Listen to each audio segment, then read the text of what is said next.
ನಾಡಹಬ್ಬ ನಮ್ಮ ಮೈಸೂರು ದಸರಾ ಮಹೋತ್ಸವ 26 ಉನ್ನತ ಮಟ್ಟದ ಸಭೆಯನ್ನು ಇವತ್ತು ನಾನು ಇಟ್ಕೊಂಡಿದ್ದೆ.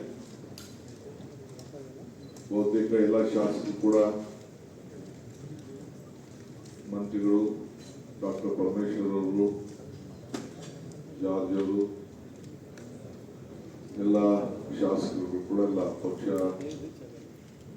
ಬಿಟ್ಟು ಒಗ್ಗಟ್ಟಿನಿಂದ ದಸರಾ ಯಾವ ರೀತಿ ಒಂದು ಪರಂಪರೆಯನ್ನ ನಾಡಹಬ್ಬ ಆಚರಣೆ ಮಾಡ್ತೀವಿ ಆ ರೀತಿ ಮಾಡೋದು ಅನ್ನೋದು ತೀರ್ಮಾನವನ್ನು ಮಾಡಿದ್ದೇವೆ.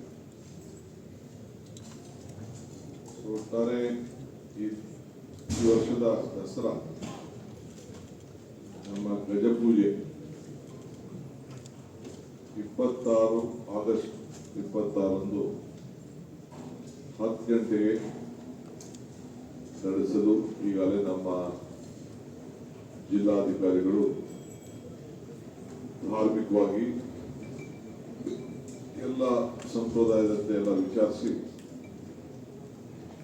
ಸರ್ಕಾರಕ್ಕೆ ವರದಿಯನ್ನು ಕೊಟ್ಟಿದ್ದಾರೆ. ದಸರಾ ಮಹೋತ್ಸವದ ಉದ್ಘಾಟನೆಯನ್ನ ಅಕ್ಟೋಬರ್ 11ನೇ ತಾರೀಕು ಬೆಳಿಗ್ಗೆ 11:50 ದಿನಾಂಕವನ್ನು ನಿಗದಿ ಮಾಡಲಾಗಿದೆ.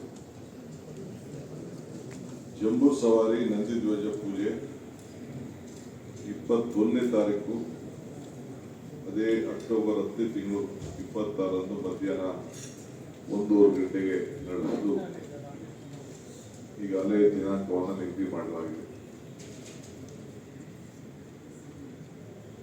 ಜಂಬೂ ಸವಾರಿ ಪುಷ್ಪಾರ್ಚನೆ ಕೂಡ ಅದೇ ದಿನ 21ನೇ ತಾರೀಕು ಅಕ್ಟೋಬರ್ 4 ಗಂಟೆಗೆ 10 ಅದನ್ನ ಪರಂಪರೆಯನ್ನು ಉಳಿಸಿಕೊಂಡು ಮಾಡುವಂಥದ್ದು ಸಂಪ್ರದಾಯವಾಗಿ. ಸೊ ಈಗ ಅನೇಕ ಸಲಹೆಗಳೆಲ್ಲ ಬಂದಿದೆ.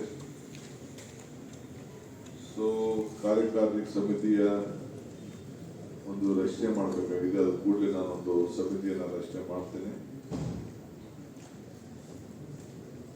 ಏರ್ ಶೋ ಕೂಡ ಈಗ ಆಹ್ವಾನವನ್ನ ಸೆಂಟ್ರಲ್ ಗವರ್ಮೆಂಟ್ ಹತ್ರ ರಿಕ್ವೆಸ್ಟ್ ಮಾಡಬೇಕು ಅಂತ ಕೂಡ ಒಂದು ಅಭಿಪ್ರಾಯ ಬಂದಿದೆ.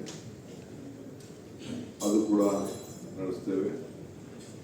ಅವರು ಕೂಡ ಮನವಿಯನ್ನು ನಾನು ಮಾಡ್ಕೊಳ್ತೇನೆ.